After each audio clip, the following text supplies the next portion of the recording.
الله الرحمن الرحيم إن الحمد لله نحمده ونستعينه ونستغفره ونؤمن به ونتوكل عليه ونعوذ بالله من شرور أنفسنا ومن سيئات أعمالنا ونعوذ بالله من شرور أنفسنا ومن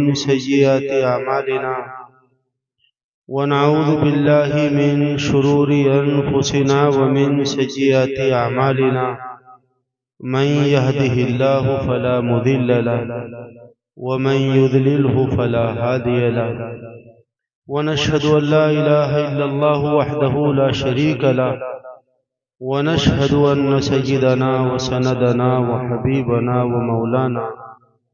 ومولانا محمدا عبده ورسوله أما بعد قال الله تبارك وتعالى في القرآن المجيد والفرقان الحميد أعوذ بالله من الشيطان الرجيم بسم الله الرحمن الرحيم لئن شكرتم لأزيدنكم ولئن كفرتم إن عذابي لشديد صدق اللہ العظیم۔ میری سعادت اور خوش قسمتی ہے کہ مجھے اس اہم ادارے کے اس بہت مبارک پروگرام میں حاضری کا موقع ملا ہے۔ چودھری حاجی محمد عابد اللہ ان کی قبر کو نور سے منور فرمائے، درجات بلند کرے، اعلیٰ علیین میں جگہ دے۔ انہوں نے علماء کی جوتیاں سیدھی کی ہوگی، محبت کی نگاہ ڈالی ہوگی کبھی کسی عالم ربانی کے چہرے پر، تو اللہ نے ان کے پوتوں میں ایک پوتے قاری محمد سہیل کو اس بڑے کام کے لیے منتخب کیا۔ انہوں نے مدرسہ قائم کیا اور آس پاس کے بچوں کو اس مدرسے سے جوڑا۔ یہ بہت بڑا کام ہے جو قاری محمد سہیل صاحب نے یہاں کرنا شروع کیا۔ تفصیلی باتیں ہمارے دوست مولانا محمد صاحب جو خطابت کے پورے جاہ و جلال کے ساتھ اسٹیج پر تشریف رکھتے ہیں وہ بتائیں گے۔ مفتی صاحب تشریف لے آئے ہمارے، وہ بیان فرمائیں گے۔ ہمارے مولانا وسیم صاحب ہیں، مولانا انتظار صاحب ہیں، مولانا عبدالخالق صاحب ہیں، بہت سے علماء دوست یہاں بیٹھے ہوئے۔ میں آپ سے عرض کرنا چاہتا ہوں کہ ہمارے پاس جو سب سے قیمتی اللہ کی نعمت ہے، سب سے بڑی نعمت، وہ ایمان کی نعمت ہے۔ اس ایمان کی نعمت سے بڑی ہمارے پاس کوئی دوسری نعمت نہیں۔ ایمان اگر آپ کے پاس ہے اور اعمال میں کمی بھی ہے تو آپ جنت میں جائیں، اور اگر ایمانی نہیں ہے آپ کتنے بھی اعمال کر لیں آپ جنت میں نہیں جا سکتے۔ اس لیے دنیا کا وہ آدمی کہ جس کے پاس ایمان تو ہے، مکان نہیں، دکان نہیں، کاروبار نہیں، ہاتھ بھی اس کا کمزور ہے، آنکھ سے کم دیکھتا ہے، کان سے اونچا سنتا ہے، بہت سی بیماریوں کا مجموعہ ہے، مگر اس کے پاس ایمان، وہ دنیا کے اس بڑے سے بڑے آدمی سے باعزت ہے اللہ کی نگاہ میں، کہ جس کے پاس دنیا کی ساری چیزیں ہیں مگر اس کے پاس ایمان۔ اس لیے بھائی اس ایمان کی نعمت پر اللہ کا شکر، اے اللہ تیرا شکر الحمدللہ تو نے ہمیں ایمان دیا، ہمارے بچوں کو ایمان دیا۔ اور یہ ایمان ہم کو کیسے ملا؟ ایسے نہیں مل گیا۔ ہم تو پیدا ہو گئے لنڈھورا گجر میں، چاروں طرف مولوی ہیں، مدرسے ہیں، مسجدیں ہیں، کان میں اذان پڑھ دی، تکبیر ہو گئی، مسلمانوں کے گھر میں پیدا ہو گئے۔ ہم اس کی اہمیت کا نہیں پتہ۔ اس ایمان کے لیے میرے اور آپ کے پیغمبر، پوری دنیا کے محسن رحمت للعالمین حضرت محمد عربی صلی اللہ علیہ وسلم اور آپ کے صحابہ کرام رضوان اللہ علیہ مجمعین نے بہت محنت، بڑی محنت۔ آپ سیرت پڑھیں، سیرت کی کتاب، سیرت جو آپ پڑھیں گے تو جو 13 سالہ دور آپ کا مکہ المکرمہ میں گزرا ہے نبوت ملنے کے بعد، وہ پورا ایمان کی محنت۔ اور جتنی آیتیں نازل ہوئی مکی دور میں بہت سی آیتیں نازل ہوئی، ان اکثر آیات میں ایمان کی دعوت دی، اور پیغمبر نے مکہ المکرمہ کے بازاروں میں، گلی کوچوں میں، حج کے خیموں میں اسی بات کا اعلان کیا، لوگوں اللہ کو ایک مان لو، مجھے اللہ کا رسول مان لو، تم کامیاب ہو۔ پیغمبر نے دعوت دی۔ اور سنو بات، میں تو یہاں پر آیا، ہمارے فاضل ناظم ہمارے دوست نے میرا تعارف، مولانا محمد کا تعارف، دوسرے لوگوں کا تعارف کیسے کرا؟ پیغمبر جب اس ایمان کی دعوت کے لیے نکلتے تھے، دعوت دیتے تھے، بیمار پھر بھی دعوت دیتے تھے۔ ایک مرتبہ آپ کو بخار ہو رہا تھا، آپ کا بدن گرم توے کے مانی تپ رہا، آپ بستر سے کھڑے ہو، آپ کی چہیتی لاڈلی بیوی ام المومنین حضرت خدیجہ رضی اللہ تعالیٰ نے عرض کیا، آقا کہاں جاتے ہیں؟ بہت بخار ہے، آپ کا بخار بڑھ جائے گا، آپ آرام کریں۔ فرمایا خدیجہ مجھے چھوڑ دو، ایک قافلہ مکہ المکرمہ میں آیا ہوا، اگر میں نے اس کو ایمان کی دعوت نہ دی تو میں اللہ کو کیا جواب دوں؟ اب غور تو، ابو جہل کو پیارے پیغمبر نے ایک مرتبہ نہیں، دو مرتبہ نہیں، 3 مرتبہ نہیں، 3000 مرتبہ دعوت دی۔ آپ کو حیرت ہوگی، ایک مرتبہ مکہ المکرمہ میں رات، اندھیرا، بارش، بجلیاں، ہوائیں، پورا مکہ اپنے گھروں میں بیٹھا، پرندے اپنے گھونسلوں میں تھے۔ اس وقت میں میرے اور آپ کے آقا، پوری دنیا کے محسن، شفیع المذنبین، رحمت للعالمین حضرت نبی پاک صلی اللہ علیہ وسلم اٹھتے، ارادہ کرتے اگر آج میں نے ابو جہل کو جا کر ایمان کی دعوت دے دی تو امید ہے ابو جہل ایمان قبول کر لے۔ کوئی باہر نکلنے کو تیار نہیں، آپ اٹھے اپنے گھر سے، ابو جہل کے دروازے پر پہنچے، کنڈی کھٹکھٹائی، ابو جہل نے کہا کون آیا اس وقت میں؟ عجیب حالات ہیں، اس وقت تو کوئی آ ہی نہیں سکتا ہے، اور جو بھی آیا ہے اس کی جو تمنا ہوگی میں پوری کروں گا۔ اس وقت میں کوئی بہت بڑا ضرورت مند، بہت بڑا فکر مند اور بہت بڑا محتاج آدمی، کنڈی کھولی، دیکھا پیارے پیغمبر تشریف فرمائے، پوچھا کیوں محمد ابن عبداللہ کیوں آئے ہو؟ عرض کیا ابو جہل میں چاہتا ہوں کہ تم ایمان قبول کرو۔ ابو جہل کی تقدیر میں ایمان نہیں تھا، منع کر دیا، یہ نہیں کر سکتا ہوں، اس کا اللہ جو چاہے۔ ایسی ایمان کی دعوت دی، اور جب آپ نے دعوت دی تو لوگوں نے آپ کو شاعر کہا، مجنون کہا، کاہن کہا، آپ کے راستے میں کانٹے بچھائے، پتھر آپ کے مبارک بدن پر برسائے، گندگیوں کو ٹوکرے ڈالے، لہو لہان کر، مگر پیغمبر پھر بھی کھڑے ہو، بددل نہیں ہوئے، آپ برابر دعوت دیتے رہے ایمان۔ جن صحابہ کرام نے ایمان قبول کیا، پوری تفصیل ہے اس کی، ایمان کی دعوت کے لیے نکل پڑے، لوگوں نے مارا، ستایا، حضرت بلال کا حال پڑھو، صہیب کا حال پڑھو، عمار کا حال پڑھو، حضرت سمیہ کا حال پڑھو، حضرت سلمان فارسی کے حالات، کہا ایمان چھوڑ دو سمیہ، تمہیں چھوڑ دیا جائے گا، کہا نہیں، جان جا سکتی ہے مگر ایمان نہیں جا سکتی، اس ایمان کی حفاظت کی۔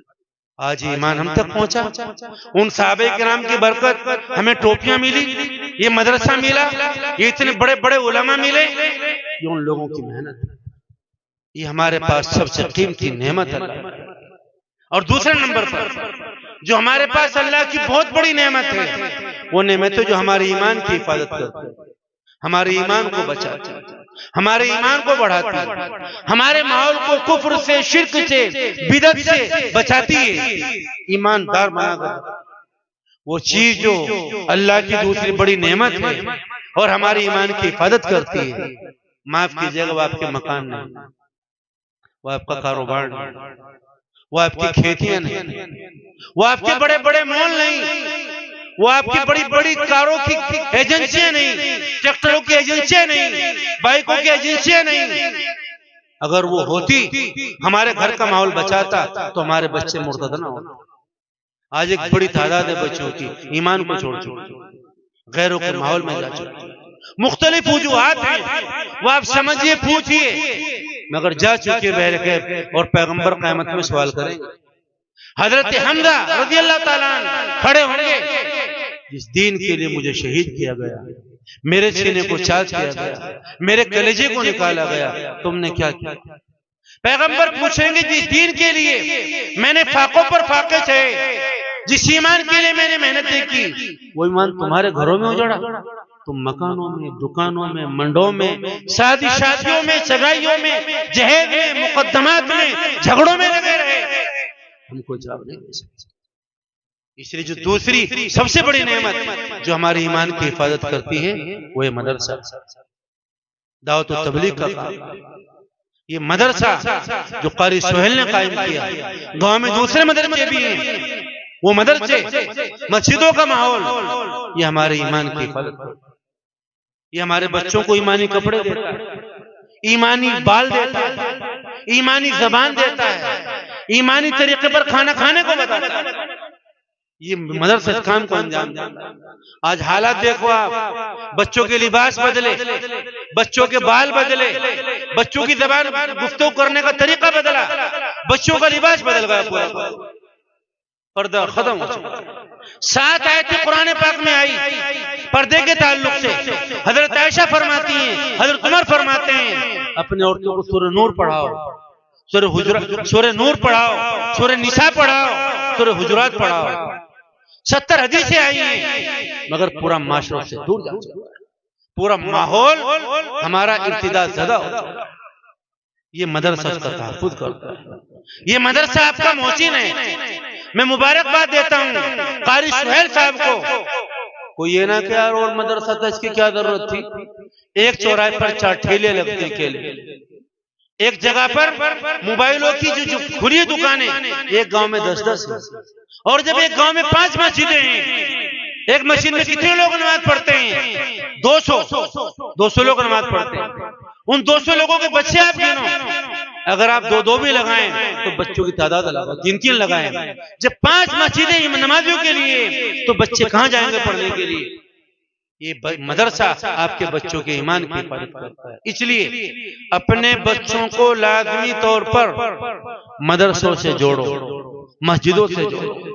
جو بچے کہیں نہیں پڑھتے وہ یہاں پر آئیں، اور جو بچے کالجوں میں پڑھتے، اسکولوں میں پڑھتے ہیں، ان سے بے فکر نہ رہیں۔ میرا بچہ جج بنے گا، ڈاکٹر بنے گا، وکیل بنے گا، انجینئر بنے گا، بناؤ، کوئی منع نہیں کرتا ہے، مگر آپ بنا نہیں سکتے، آپ کے اندر طاقت۔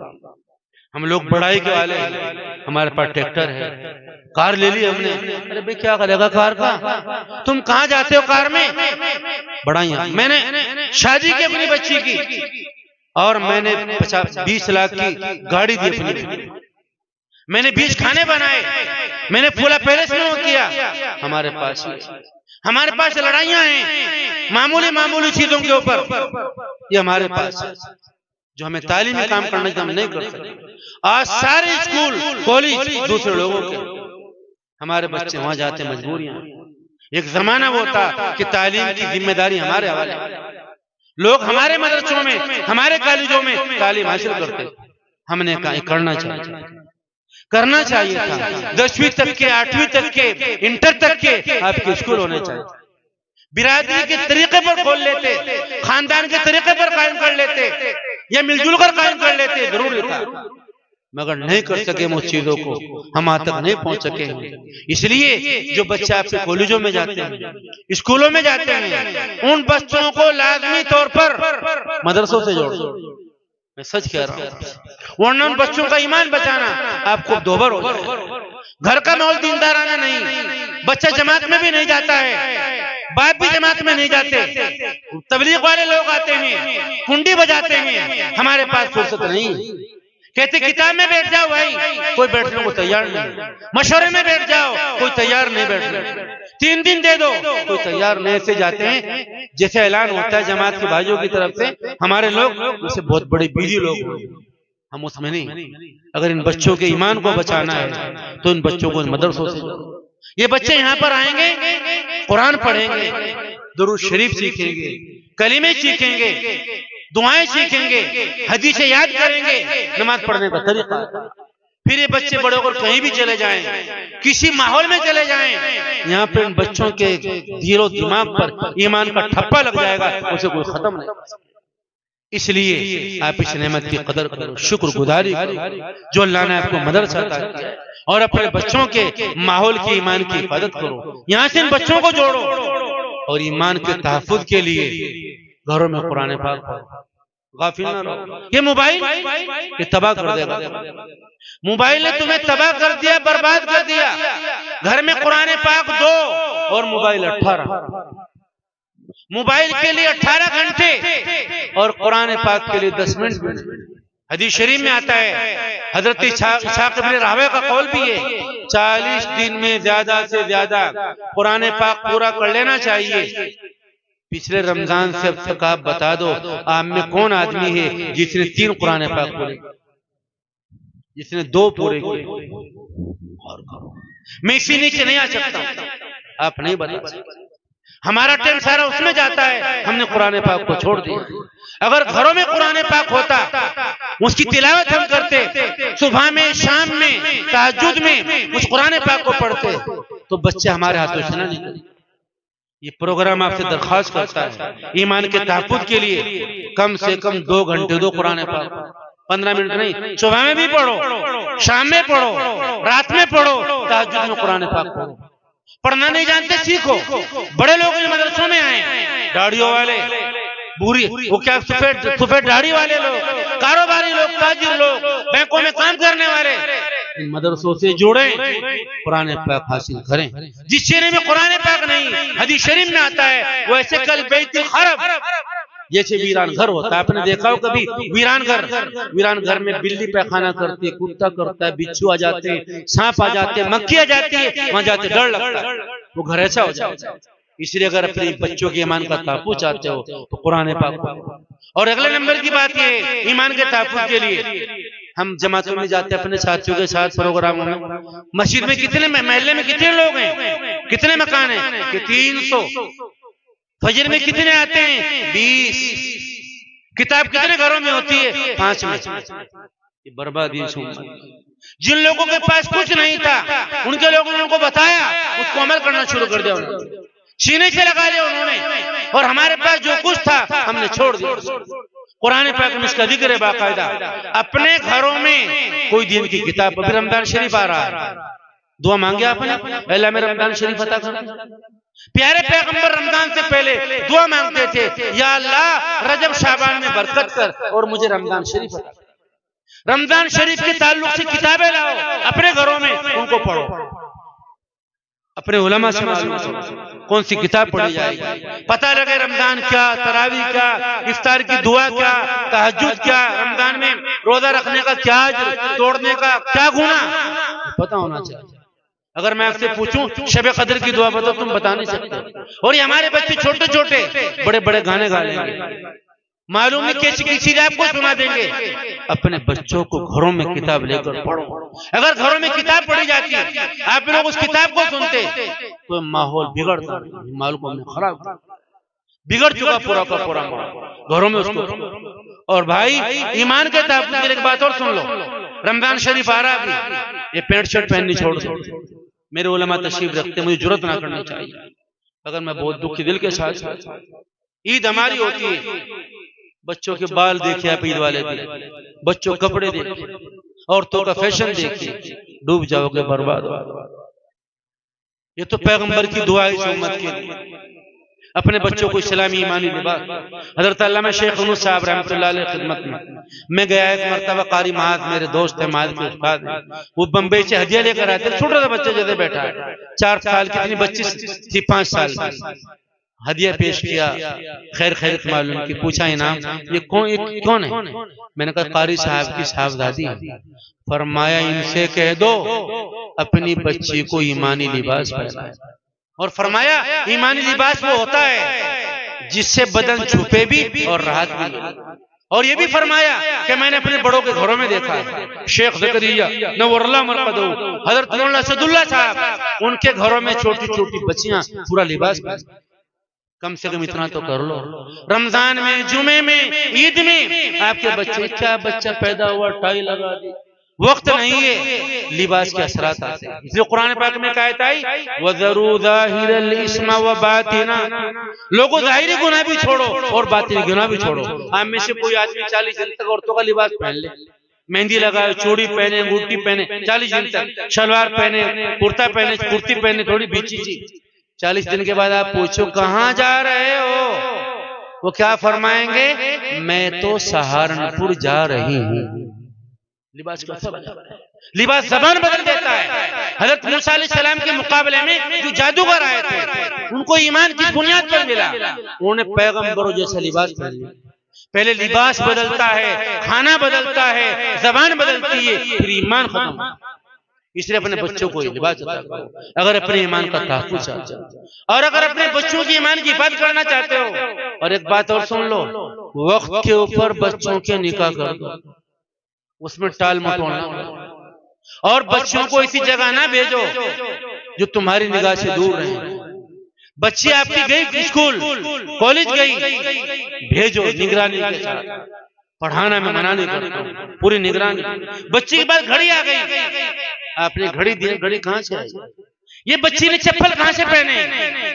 یہ بچے کے پاس موبائل کہاں سے آیا؟ بھائی نے نہیں دیا، بھابھی نے نہیں دیا، میں نے نہیں دیا، کہاں سے آیا؟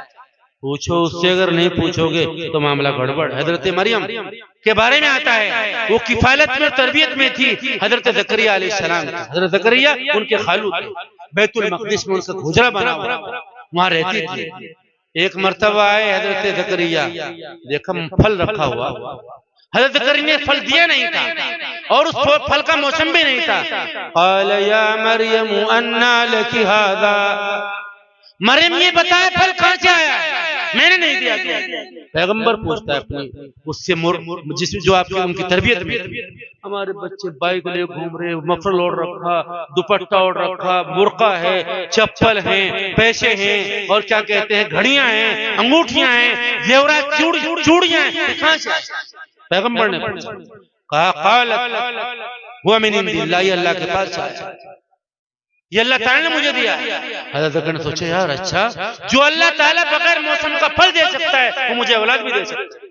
وہ گھڑیوں میں گوشت نہیں رہا تھا، بیوی بانجھ ہو چکی تھی بالکل، دعا کر بیٹھے اللہ سے، یا اللہ جب آپ ان کو پھل دے سکتے بغیر موسم کا تو اللہ ربی حب لی من لدنک ذریۃ طیبہ، مجھے ایک نیک بیٹا عطا کر دے۔ اللہ نے بیٹا ان کو عطا کر دیا۔ تو اپنی بچوں کی دیکھ ریکھ کرو، اور ایسی اسکولوں میں بالکل نہ بھیجو کہ جہاں پر ملا جولا نظام ہے۔ ارے جیش تو بعد میں بنے گی، پہلے عزت تو محفوظ رہے، پہلے ایمان تو محفوظ رہے، پہلے کلمہ تو محفوظ رہے، پہلے قرآن تو محفوظ رہے، وہ نہیں رہ پاتا۔ اور میں اسی کے ساتھ یہ بیان کرنا چاہتا ہوں آپ لوگوں سے، اپنے بچوں کو دعا بھی کرو، اے اللہ میرے بچوں کی ایمان کی حفاظت فرما، ربنا لا تزغ قلوبنا بعد إذ هديتنا وهب لنا من لدنك رحمة، ربنا هب لنا من ازواجنا وذرياتنا قرة اعين، اپنے بچوں کی ایمان کی حفاظت کرو، اور علماء کے پاس، اماموں کے پاس، جماعت کے لوگوں کے پاس اپنے بچوں کو لے کر جاؤ، یہ میرا بچہ ہے اس کے لیے دعا کرو۔ حضرات صحابہ کرام باقاعدہ رضوان اللہ علیہم اجمعین اپنے بچوں کو حضرت کی خدمت میں لے کر آیا کرتے، دعا کرایا کرتے تھے، اور اپنے بچوں کے نام وغیرہ سب اپنے علماء سے پوچھ کر رکھو۔ غرض ہے کہ میں کہنا چاہتا ہوں آج کا سب سے بڑا مسئلہ ایمان، اس ایمان کے لیے پیغمبر نے بہت محنتیں کی۔ آپ کا جلسہ ہے، آپ کی چپل ہیں، آپ کی کاریں یہاں پر کھڑی ہوئی ہیں، میں کسی کی بائک گرا دوں، کسی کی کار کا آئینہ میں توڑ دوں، میں کسی کے گھر کی اینٹ نکال دوں، میں آپ کی والدہ کے دوپٹے کو لا کر راستے میں اپنے پاؤں میں رون دوں، آپ میری کلاس لگا مولانا آپ نے کیا کیا؟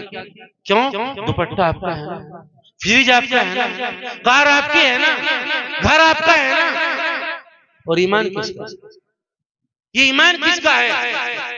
حضرت ابوبکر صدیق نے فرمایا تھا جب ارتداد کا فتنہ کھڑا ہوا نکل پڑے باہر، لوگوں نے کہا حضرت وقت نہیں ہے، حالات خراب ہیں، فرمایا چھیل کے ہوئے میرے گوشت کھا ڈالیں، میں اس سے پیچھے نہیں۔ حضرت عمر سے فرمایا عمر تم زمانے جاہلیت میں بہت خوخار تھے اور اسلام آیا تم بزدل ہو گئے، اور سنو اینقص الدین وانا حی، دین میں قطرہ بے مت کی جائے میں زندہ نہیں رہ سکتا ہوں۔ مولانا میاں صاحب لکھتے رحمت اللہ علیہ ردت ولا ابا بکر، ارتداد تو ہے مگر کوئی ابو بکر نہیں ہے، ضرورت ہم صدیقی کام کریں، حضرت ابوبکر کو اس کارنامے کو انجام دیں اور اس ایمان کا تحفظ کریں۔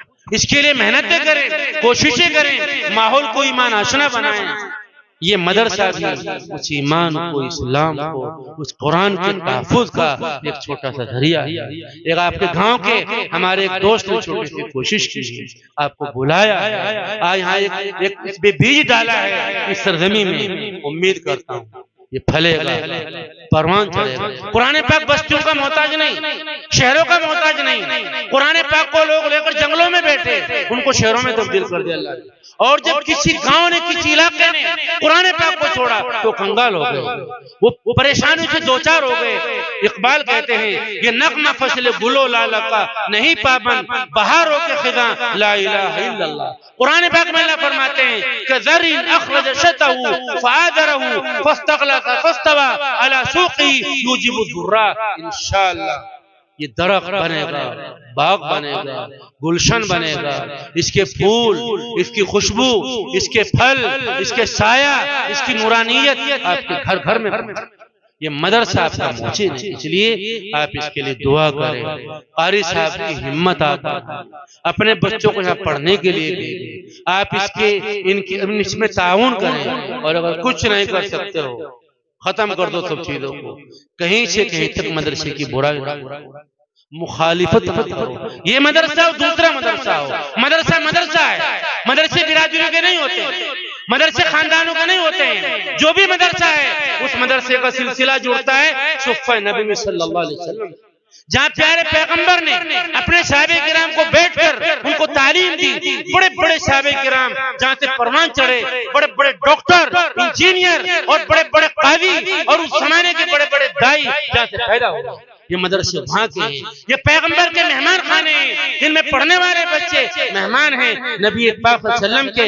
یہ مدرسہ اور اس آدمی کا ہے، یہ مدرسہ قاری سہیل کا نہیں ہے، یہ مدرسہ اور آدمی کا ہے جس کا بچہ یہاں پڑھے گا، جو اپنے بچوں کو پڑھنے کے لیے بھیجے گا، یہ مدرسہ اس کا ہے۔ اس لیے اس کی آپ مخالفت قاری صاحب کی آپ کہیں سے کہیں تک نہ کریں۔ برائیاں ہوتی ہیں، کوتاہیاں بھی ہوتی ہیں، غلطیاں بھی ہو جاتی ہیں، قاری صاحب سے بھی ہوں گی، مدرسوں سے بھی ہو جاتی ہیں۔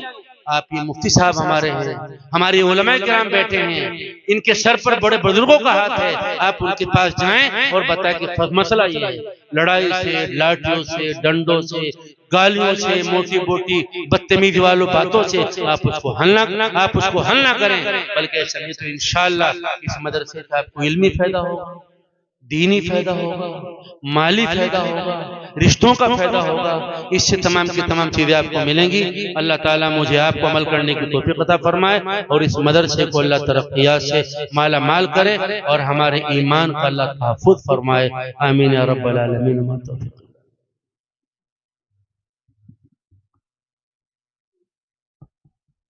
جزاک اللہ